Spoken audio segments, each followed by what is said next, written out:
समाचार समीक्षा। भारत के प्रधानमंत्री मोदी की भारत द्वारा अवैध रूप से अधिकृत जम्मू कश्मीर की गत दिवस की यात्रा को व्यापक रूप से एक प्रोपेगेंडा एक्सरसाइज के रूप में आंका गया है, जिसका लक्ष्य अंतर्राष्ट्रीय समुदाय को घाटी की यथार्थ स्थितियों के विषय में मिसलीड करना है।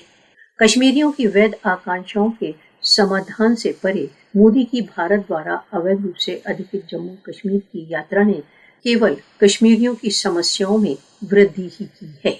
निरंतर लगे हुए प्रतिबंधों, खोज पड़ताल, गिरफ्तारियां तथा भीषण प्रकार के सुरक्षा प्रबंधों ने इस धारणा को प्रत्यक्ष कर दिया है कि भारत के राष्ट्रसंघ द्वारा उसके विभिन्न प्रस्तावों के अनुसार घाटी में यथार्थ शांति तथा विकास के स्थान पर घाटी पर अपने अधिकरण को संगठित करने की ओर अधिक ध्यान दिया जा रहा है। विश्लेषकों का विचार है कि मोदी की यात्रा आरएसएस समर्थित शासन की कश्मीर विरोधी कार्यसूची है, जिसमें पाशविकता के सभी रिकॉर्ड तोड़ डाले हैं तथा अपने राज्य विस्तारवादी लक्ष्यों को पूर्ण करने के लिए भरसक प्रयत्नों में लगा हुआ है। केवल यही नहीं, वरन भारत द्वारा अवैध रूप से अधिकृत जम्मू कश्मीर में तथा कथित इंफ्रास्ट्रक्चर परियोजनाओं की अंतर्राष्ट्रीय कानूनों तथा मानव अधिकार चार्टर के खुल्लम खुल्ला उल्लंघन के रूप में भर्त्सना की जा रही है। ये सभी परियोजनाएं, जिन्हें स्थानीय समुदाय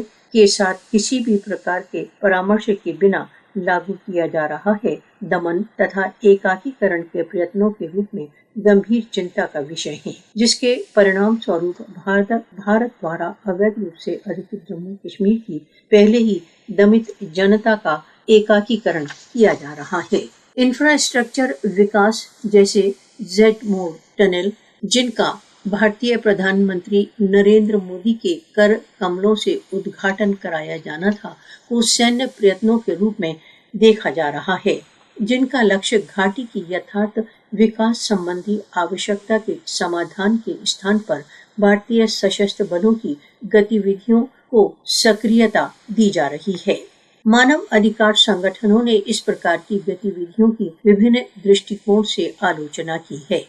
उदाहरण के लिए, इस प्रकार की सभी योजनाओं में पारदर्शिता, अकाउंटेबिलिटी तथा समुदाय के सम्मेलन का नितांत अभाव है, जो न केवल प्रजातांत्रिक शासन के सिद्धांतों का उल्लंघन है, वरन विवादग्रस्त क्षेत्रों की जनसंख्या के अधिकारों तथा जीविका के संरक्षण के राष्ट्रसंघ के मैंडेट के विरुद्ध है।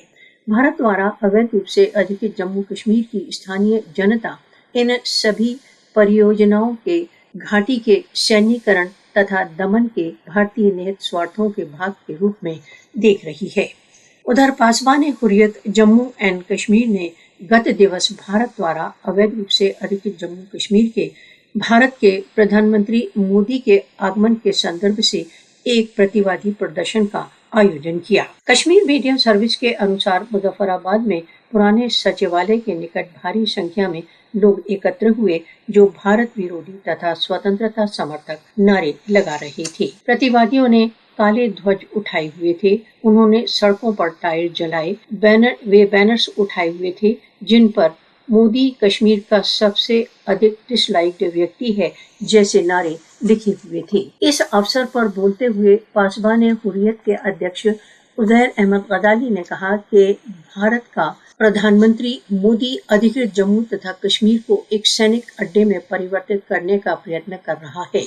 उन्होंने कहा कि कश्मीरी जनता एक अधिकरणकर्ता का अपनी धरती पर बहिष्कार करती है। उन्होंने कहा कि किसानों की हजारों एकड़ उपजाऊ भूमियां, जो स्थानीय लोगों की जीविका तथा जीवन का आधार है, को किसी न किसी बहाने छीन लिया गया है तथा उन पर रेलवे, सड़कें तथा टनल्स बनाने की योजना की घोषणा की गई है। स्थानीय जनता इस यथार्थता को भली भांति समझ रही है कि इस प्रकार की कार्रवाइयां उनको कई प्रकार से नष्ट कर देंगी। उर्वरा भूमि पर उत्पादन समाप्त हो जाएगा, न केवल जीवन वरन स्थानीय जनता का आहार भी नष्ट होगा। तथापि इन योजनाओं के पीछे लक्ष्य अधिकृत क्षेत्र में सैन्य अड्डों का निर्माण तथा उनका सशक्तिकरण है। उन्होंने आगे खेद व्यक्त करते हुए कहा कि भारत ने अधिकृत कश्मीर को 1 मिलियन से अधिक सैनिकों के नियंत्रण में एक खुले कारागार में कारावास में परिवर्तित कर दिया है तथा नागरिक सुविधाओं तथा व्यवस्थाओं को बहुत बुरे प्रकार से प्रभावित किया है। उपाध्यक्ष उस्मान अली हाशिम ने कहा कि नरेंद्र मोदी सहस्त्रों कश्मीरी युवकों का हत्यारा है तथा जिस प्रकार की यात्रा पर मोदी घाटी में आया है वह मात्र केवल एक दिखावा और ढोंग है, जिसका लक्ष्य विश्व को चलना है कि कश्मीर में सब कुछ नॉर्मल है। समाचार समीक्षा समाप्त हुई।